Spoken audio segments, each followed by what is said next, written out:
What is it? What is this thing that they refer to as rebirthing? Rebirthing is a simple breathing process where you pull on your inhale and relax and let go on your exhale.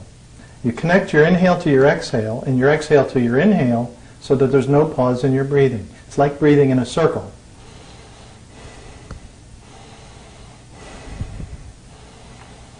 And you breathe that way for an hour to an hour and a half. Now at first you might get a little dizzy, but you keep breathing and that will pass. And then you might get a tingling in your fingers and your toes, and you just keep breathing. And your fingers might even get stiff, they call it tetany. But if you keep breathing, pretty soon that will pass. And while you're breathing that way, you may have memories and pictures of the past, all the way back to and including your birth, or you may see it like a movie. You may see events in your life like a movie. You may be really angry sometimes, you may be really sad sometimes, you may find it funny and laugh a lot sometimes. I mean, you go through all of the different emotions while you're doing that kind of breathing. And it's like taking an internal bath. It releases stress, it releases emotions that have been stuffed for years. It helps people to heal from the inside out. I'm sorry. Okay.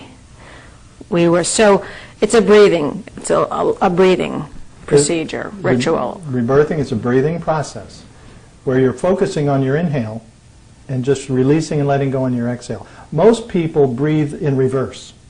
And that happens when the umbilical cord is cut before we're fully breathing. They used to cut the cord and smack the baby to get them to start breathing. So the first breath is associated with fear and pain. And it's like, ah, like that. And we push the air out, which is the reverse of what we're supposed to do. We're supposed to pull the air in and relax and let the air go. So the rebirthing process helps people to heal their breathing mechanism. Have you ever noticed when you're in fear how you suddenly hold your breath? It stuffs everything at that moment. The opportunity is to breathe and release it, and then it lets it go. So we breathe that connected breathing rhythm. The actual word rebirthing, though, why that particular word? That word is used because usually within 10 of these breathing sessions, you recall and remember the events surrounding your birth. You remember what happened to you. Why? Whether it's we don't know why. We never could figure out why. We just know that that's what happens. And when you can remember what happened to you, you can look at the decisions that you made, you can understand the decisions that you made, and then you can change the ones that don't work for you in your life today. Do you think it may be hard for some people to say that breathing exercises are going to allow them to remember what happened at birth? I mean, people don't remember what happened yesterday. I understand, but everything that's ever been recorded on our brain is still there.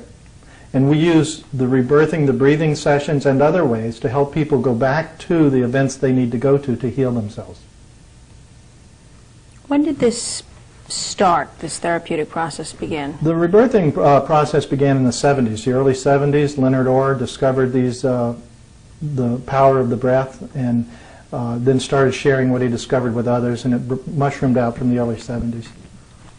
There's over 10 million people who are doing this process around the world today. What was the appeal for you? I knew that there was something new coming for me. I was asking God to bring me to what was next to help. I had been in the self-development field since the early 70s. I was an instructor for silver mind control in the South Florida area from 72 to 77. And so the rebirthing came to me in 78, and it was another tool I could add to my tool bag to help people heal themselves. What moved you about it, though? Why this? The power of it. I didn't have to think about it. I didn't have to talk about it. All I had to do was breathe, and I could clear from the inside out issues that I didn't even know I had. You know, when you go to therapy, you're talking about it, you're working with your mind's trying to show you what this is all about. In the breathing process, you don't have to depend on your mind. You just think about your breath, and it's like you automatically go to where you need to go to heal. You said something about mind control just a moment ago. There's a program called Silva Mind Control developed by Jose Silva from Laredo, Texas. It's been used all over the world also. That connotes a bad Well, idea. It's teaching people to use more of their mind and to use it in a special way. It helps people to use their psychic ability. It helps people to use their intuition to solve problems. And Okay. it's more working with the mind. Our work is more working with your heart. We help people to open their heart. And when their heart is open, they have more power. They can heal themselves. They can correct what's going on. Who is best suited for this, and how does somebody know that they could benefit from it? People who are on the pathway, who are looking for support, anyone who's depressed, anyone who's under stress, anyone who's overweight, anyone who has an addiction, all of these kinds of things are healed in the breathing process.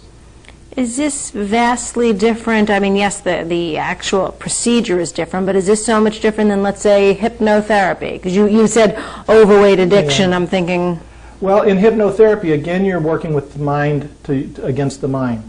In the breathing process, you're just breathing and it automatically comes out. You don't have to think about it. You go to the same levels of brainwave activity. The lower alpha theta brainwave activity is triggered in both the hypnotherapist and in the rebirthing. I'm a truck driver from Paducah, Kentucky. And you're talking to me about breathing and healing my inner self. And I'm going, what? Truck drivers have big hearts. They have a hard job. They have to really pay attention to what they're doing. They stuff their emotions all while they're at work.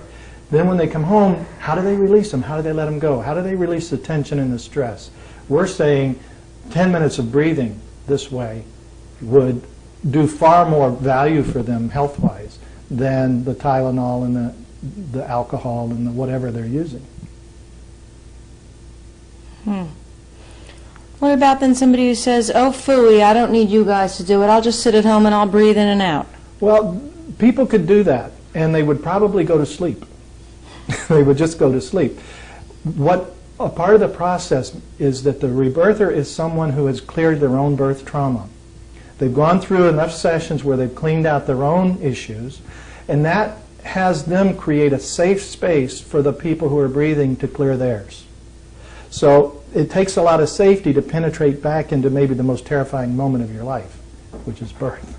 So the rebirther creates that safety that allows you then to go where you need to go to heal. And we recommend that people rebirth with different rebirthers, to do 10 sessions with one rebirther, do other sessions with other rebirthers, because you will only bring up what you're ready to bring up with and safe to bring up with the person that is facilitating your session. What does it take to be a rebirther? It takes a commitment to serve people, to make a difference, to contribute. It's a very boring kind of thing to sit and watch a person's every breath for an hour to an hour and a half. It really is kind of boring. So you have to be in service. You have to be there to contribute to make a difference. In terms of training, I mean, there's no, you said there is a certification process, but there's no like going to med school or something like that. No, there isn't anything like that. We've trained thousands of people personally ourselves to be rebirthers, and we've traveled all over the country doing it. And it's training them in what can happen, helping them through rebirthing other people so that they get familiar with it. And a lot of it is trusting your intuition, because intuitively you'll know whether they need you to say something or to cover them or what needs to be done. A lot of it is intuitive. But technically, the guy down the block could say, I'm a rebirther, and start having people over and rebirth them. And it would last until people wouldn't get healed, and then they wouldn't come back. So it's, you know, if you're hanging your shingle out saying you're something you're not, the universe is going to put an end to it. You know, it's just, it's not going to work. And like I say, it's pretty boring to sit there for an hour and a half to watch somebody breathe, you know. Now, insurance doesn't pay for this. No, the insurance doesn't. They haven't covered. They'll cover chiropractic today, which is a big shift for them, but they won't cover the rebirthing. How is the psychiatric community, since you're dealing a lot with emotions and healing, and hold the wire. You're doing great. I was asking, are we rolling it? Oh. How has the psychiatric community responded to this? Well, the psychiatric people who do it swear by it.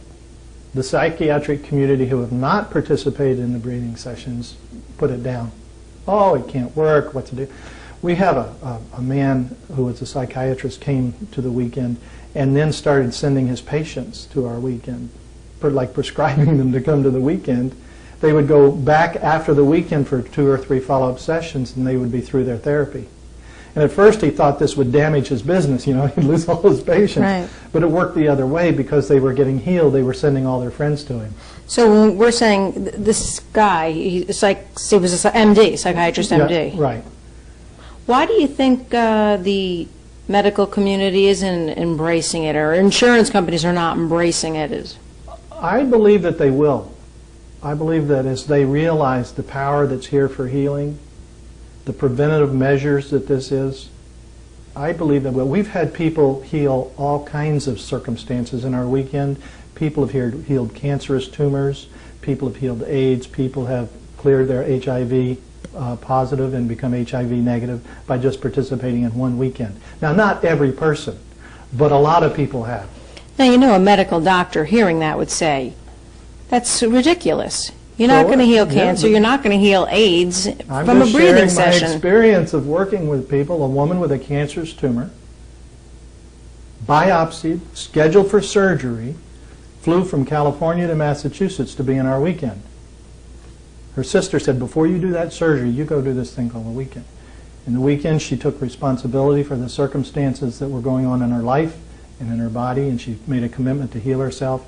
She flew back to California on Monday. On Wednesday, she went in for the surgery. They opened her up, and there was nothing there. It was gone. This is a biopsied tumor. It was gone in 72 hours.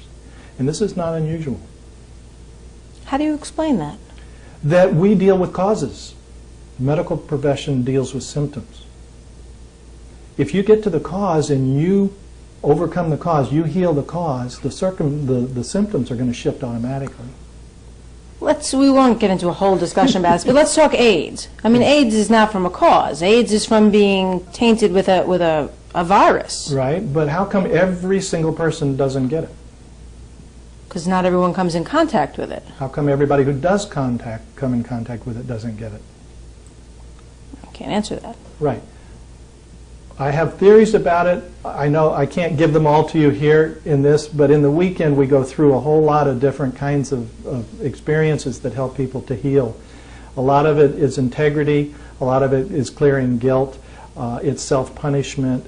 There's a lot of issues underneath the surface. We deal with the mental, spiritual, and emotional aspect of healing.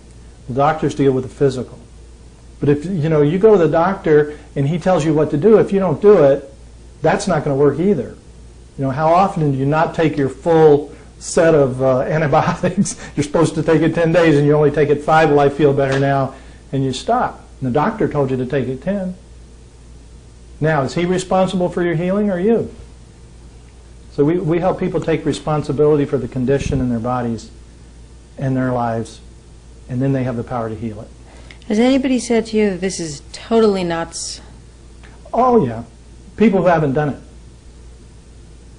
In 19 years, I've had one person ask for a refund of their tuition for the weekend. And they came because somebody else forced them to, according to them. And what was their reason? Why did they want a refund? Because they were in another discipline, and this challenged the discipline they believed in. See, we have people from all religions, all walks of life, all ages, all occupations come through the weekend, all adults. Somebody who goes through the rebirthing process, what are they going to walk away with? They're going to have more energy. They're going to feel better about themselves. They're going to have higher self-esteem. They're going to have greater self-confidence.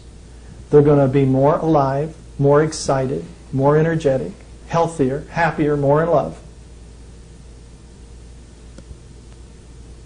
I can't buy that. Almost guaranteed? I would say if you went for it 100% and you really did what it was, the work that we shared, that you would heal. In 10 sessions? Well, in 10 sessions and the weekend. The weekend is a powerful, powerful event that happens. It's a sacred environment. It's an environment where people go to heal themselves. So everybody who's there is committed to healing. Can somebody sign up for just one session as opposed to 10 sessions? Absolutely. People can come for one session, they can come for 3. We recommend 10 because generally in 10 you've recalled and remembered and cleared out the major issues surrounding your birth. Let's go to Colorado. Colorado. What happened there? What is that? Evidently that's a process that they're doing that helps people to heal, but it's like psychodrama. And to be in business and to have charge as much as they charge for what they were doing out there, evidently they've had some successes with people. We don't recommend that. It has nothing to do with rebirthing. The media started calling it rebirthing, but it's not. It's psychodrama. Weren't they calling it rebirthing, though? The No. people who were actually performing it? No, they were not. I mean, I thought that was why they kept her in a blanket. No, they weren't. They weren't calling it rebirthing. Transactional awareness or something like that. But it wasn't rebirthing. How did then rebirthing get attached to this? The media did that. The media called it rebirthing because it had to do with your birth. And that's a common term used these days for something to do with your birth. So she was simulating some sort They of were birth. simulating her birth, but what they didn't take into consideration was this was an adopted child. They didn't know about her birth. They didn't know whether she was a cesarean or whether she completed her own birth. These kinds of things have a big impact on how it would be for her to try to get out of there. She couldn't get out of there. She couldn't. She told them she was dying, and they wouldn't listen. In rebirthing, you listen to the person that you're supporting. What about people who say you're putting yourself in a totally vulnerable situation with somebody you really don't know?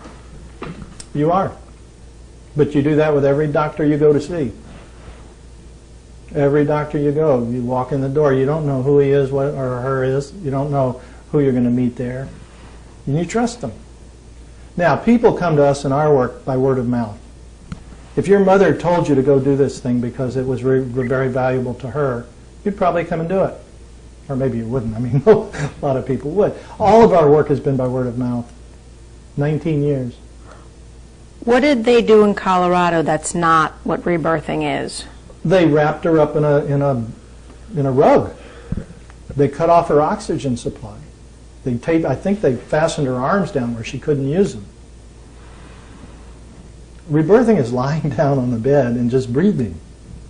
Or in a hot tub. We do it in a hot tub as well. Yeah, tell me about that process. In the wet rebirthings, we put on nose clips, put a snorkel in our mouth, go face down in the water, and you breathe that same connected breathing rhythm for the session, and it simulates being in the womb in a comfortable water environment.